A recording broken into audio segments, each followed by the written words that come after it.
दर्शकों, हम श्रीमद् भागवत कथा द्वितीय दिवस द्वितीय भाग में हम आपको सुनाने जा रहे हैं कि भगवान क्यों जन्म लेते हैं, जन्म लेने का क्या ध्येय, और फिर कार्य पूर्ण हो जाने के बाद भगवान फिर कहाँ जाते हैं, किस कारण किस ध्येय के लिए, किस काम के लिए जन्म लेते हैं, और किस किस भगवान ने अवतार लिया है आज तक। ये सब हम इस वीडियो में आपको बताने जा रहे हैं। निवेदन कि आप अगर इस कथा को आप ध्यानपूर्वक प्रतिदिन पवित्र होकर पवित्र आसन पर बैठकर सुनेंगे, आपको धर्म लाभ मिलेगा। हम छोटी छोटी वीडियो इसीलिए बना रहे हैं कि आज भागदौड़ की जिंदगी में लोगों के पास 3 से 4 घंटा बैठने को नहीं है, तो इसीलिए आप 15 मिनट से आधा घंटे की वीडियो हम प्रतिदिन बना रहे हैं। एक विश्राम समझ के कि यहाँ विश्राम हो सकता है, तो हम छोटी छोटी वीडियो बना रहे हैं, 15 से आधा घंटे की वीडियो बना रहे हैं। तो आप आराम से ये वीडियो आसन पर बैठकर सुन सकते हैं और आपका कल्याण हो सकता है। ये अवश्य समझें कि अगर आप हमारी कथा को प्रतिदिन ध्यान लगाकर सुने तो आपको धर्म लाभ उठेगा, घर में सुख शांति होगी, कार्य में प्रगति होगी। ये भगवान पर भरोसा जरूर करें। कथा प्रारंभ करते हैं। द्वितीय दिवस द्वितीय भाग की कथा हम प्रारंभ करने जाते हैं। सबसे पहले हम मंगलाचरण बोलते हैं। गुरुर् ब्रह्मा गुरुर्विष्णु गुरुर्देवो महेश्वर गुरुर् साक्षात् परम ब्रह्म तस्मै श्री गुरुवे नमः। नेम से क्षेत्रे ऋषय सोन काद सत्रम स्वर्गाय लोकाय सहस्र सममासत। नैमिषारण्य की पावन भूमि में सोनक आदि 88,000 महात्माओं का 1000 वर्ष का सत्संग सत्र चल रहा है। जहाँ एक निमिष का महत्व हो, वह नैमिषारण्य जिस भूमि में जाकर इस चंचल मनस चक्र को शांति मिले, वही नैमिषारण्य है। ब्रह्मा जी का भेजा चक्र यहीं गिरा, इसीलिए चक्र तीर्थ बना, वही नैमिषारण्य। ब्रह्मा जी का भेजा चक्र यहीं गिरा, इसीलिए चक्र तीर्थ बना, वही नैमिषारण्य कहलाया। परंतु हमारा भी मनस चक्र चलकर जहाँ शांत हो जाए, वही भगवान की कथा की सबसे पावन भूमि है। मन का निग्रह करना इतना सरल नहीं, पर भगवान के चरित्र इतने मधुर हैं कि हठात जीव के मन को बड़ी सरलता से खींच लेते हैं। इसीलिए हमारे कन्हैया 3 जगह से टेढ़े हैं। उदाहरण के तौर पर मल्लाहों को मछली पकड़ते आपने देखा होगा, जिसे कांटे से खाद्य पदार्थ लगाकर पानी में छोड़ते हैं। जहां मछली ने खाया कि कांटा चुभ गया, बंसी में फंस गई मछली, अब चाहे जितना छटपटा ले पर बचने वाली नहीं। मल्ला डोरी से खींच लेता है तो विषया सक्त जीव का मन परमात्मा की ओर लगता नहीं, अब मुख होता नहीं, तो परमात्मा फिर भी धराधाम पर सुंदर लीला पुरुषोत्तम श्री कृष्ण बनकर प्रकट हुए। 3 जगह से टेढ़े हैं, ताकि यह जो जीव का चंचल विषयान रागी मन है, उसे सहजता से अपनी ओर खींच सके। इसलिए नाम भी इनका कृष्ण है। कृषति इति कृष्ण है, जो जीव के मन को हठात अपनी ओर खींचे, उसका नाम कृष्ण। कृष्ण शब्द में का के नीचे जो री लगाई जाती है, वह मानो पकड़ने वाली बंसी है। मल्ला के पास वह कांटे की बंसी है जिसमें मछली फंसती है, और ये जिसके मन को फंसाना चाहते हैं उसी मन अपनी बंसी बजाकर फंसा लेते हैं। महाराष्ट्र में गोपियों के मन को बंसी फंसाकर फंसा लिया, और इससे बढ़िया वह सरलतम साधन दूसरा संभव है ही नहीं। पुंसा में कांततः श्रेयस तन संसतु मरसी। पुंसा में कांततः श्रेयस तन संसति मरहसी। सूत जी सोनक जी के 6 प्रश्न किए। प्राणी का कल्याण कैसे हो। नंबर 2, शास्त्र बहुत हैं लेकिन मनुष्य के पास समय कम है, इसीलिए समस्त शास्त्रों का सार क्या है। नंबर 3, शौनक जी ने सूत जी से शौनक जी ने 6 प्रश्न किए। नंबर 3 पर कौन सा प्रश्न है, भगवान यदि सर्वसमर्थ जगदीश्वर हैं तो वे अवतार क्यों लेते हैं। जिनके संकल्प से संसार का सृजन हो सकता है तो क्या उनके संकल्प से दुष्टों का विनाश नहीं हो सकता। यदि उनकी इच्छा मात्र से शत्रुओं का संहार हो सकता है तो उन्हें फिर स्वयं आने की क्या आवश्यकता पड़ गई। उस परमात्मा का जन्म क्यों होता है। नंबर 4, यदि भगवान अवतार लिए तो भगवान के कितने अवतार हुए, कहाँ किस किस रूप में प्रभु के अवतार हुए। नंबर 5, जीवन का परम लक्ष्य क्या है। और नंबर 6, भगवान धर्म की स्थापना के लिए आते हैं पर जब भगवान लीला संपन्न करके चले जाते हैं तो फिर धर्म किसकी शरण में जाता है। धर्म है कम शरणम गत है। यही 6 प्रश्न किए। धर्म किसकी शरण में जाता है, यही 6 प्रश्न किए। किम श्रेय शास्त्र सार है कहे स्व अवतार प्रयोजनम, किम कर्म के अवतार से अच्छा धर्म है, किम शरणम गत है।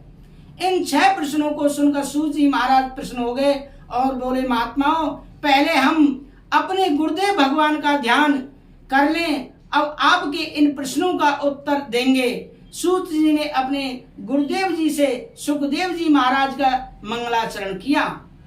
यम प्रवजंत मन पेत मपेत कृत्यम द्वैपायनो विरह कातर आजहा पुत्रेति तन्मयतया तर्वो विनेदुष तम सर्वभूति हृदयम मुनिमानतोऽस्मि।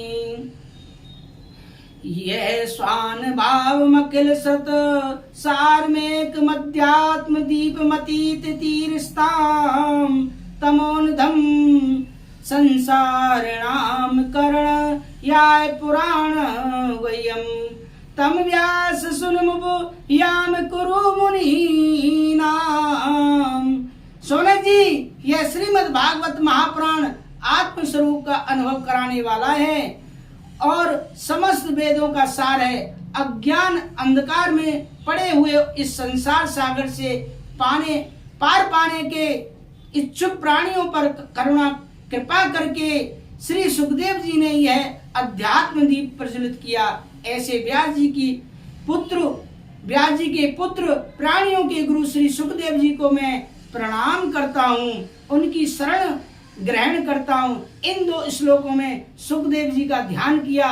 यम प्रवजंत मन पेत मपेत कृत्यम, जो जन्म लेते ही प्रवजंत हो गए, ब्रजगतो धातु में प्र उपसर्ग लगा हुआ है, जिनका वैराग्य उच्च कोटि का है, परिस्थिति विपरीत हो तो वैराग्य बहुतों को चढ़ता है, पर सुखदेव जी महाराज का तो सहज स्वाभाविक वैराग्य है। जब पैदा हुए तो पिताजी पुत्र कहकर वात्सल्य उड़ेल रहे, फिर भी वन की ओर चले जा रहे, जिनका उपनयन माने जनेऊ संस्कार भी अभी तक नहीं हुआ।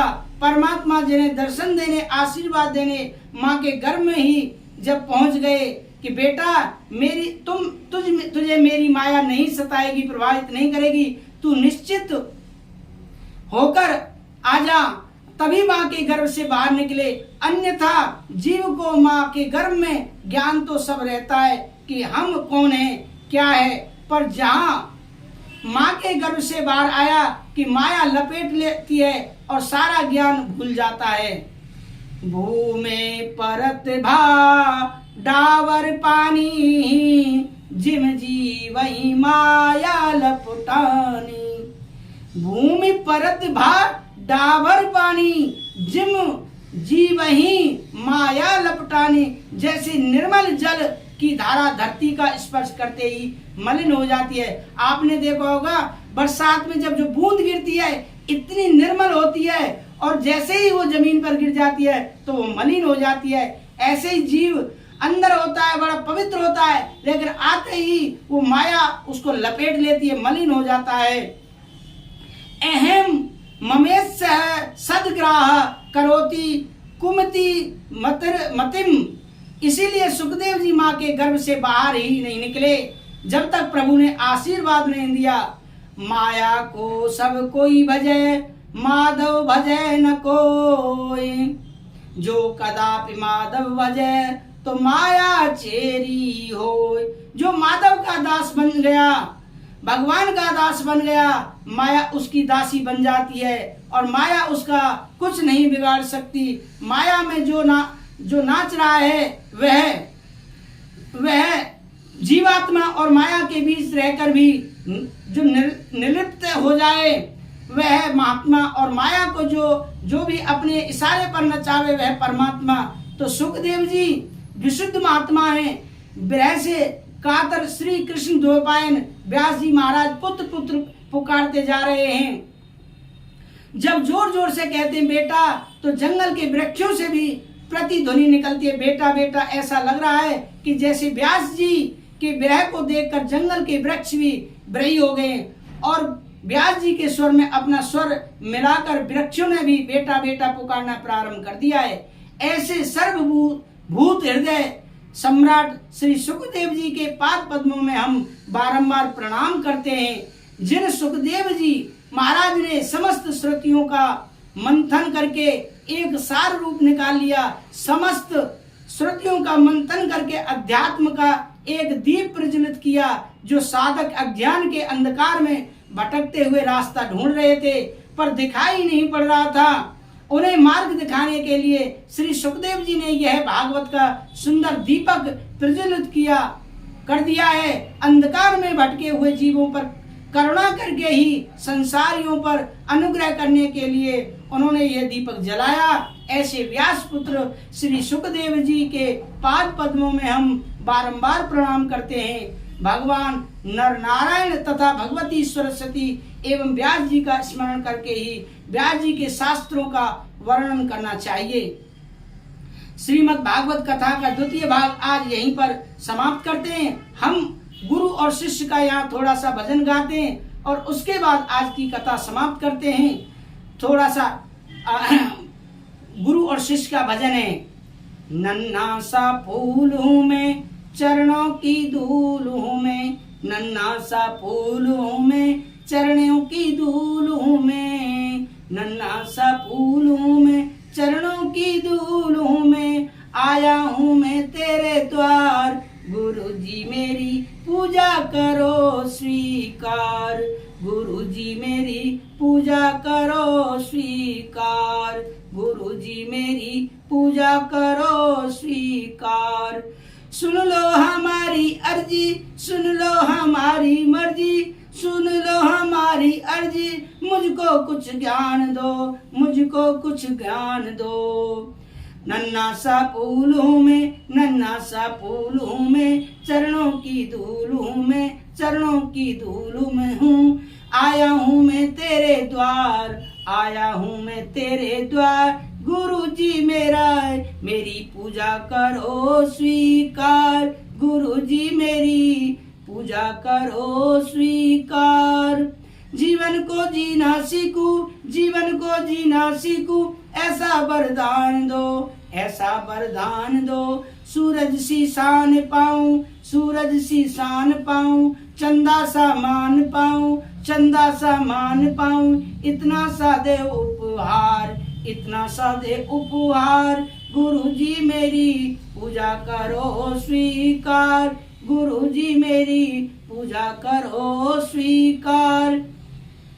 नन्हा सा फूल हूँ मैं, नन्हा सा फूल हूँ मैं, चरणों की धूल हूँ मैं, चरणों की धूल हूँ मैं, चरणों की धूल हूँ मैं, आया हूँ तेरे, आया हूँ मैं तेरे द्वार, आया हूँ मैं तेरे द्वार, गुरु जी मेरी पूजा करो स्वीकार, गुरु जी मेरी पूजा करो स्वीकार। मैं तो निर्गुणिया हूँ, मैं तो निर्गुणिया हूँ, बस इतनी सी बात है, बस इतनी सी बात है, मेरे जीवन की डोरी, मेरे जीवन की डोरी, मेरे जीवन की डोरी अब तेरे हाथ है, अब तेरे हाथ है।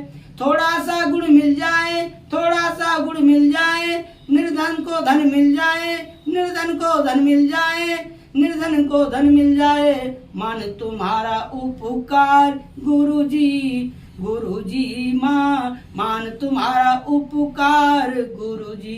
नन्हा सा फूल हूँ मैं, नन्हा सा फूल हूँ मैं, चरणों की धूल हूँ मैं, चरणों की धूल हूँ मैं। आया हूँ मैं तेरे द्वार, आया हूँ मैं तेरे द्वार, गुरुजी मेरी पूजा करो स्वीकार, गुरुजी मेरी पूजा करो स्वीकार। प्रिय दर्शकों, आज हम द्वितीय भागवत श्रीमद् भागवत कथा द्वितीय दिवस दूसरे भाग को यहीं हम समाप्त करते हैं, विश्राम करते हैं। आपसे मैं विदा लेता हूँ। राधे राधे, जय श्री राधे।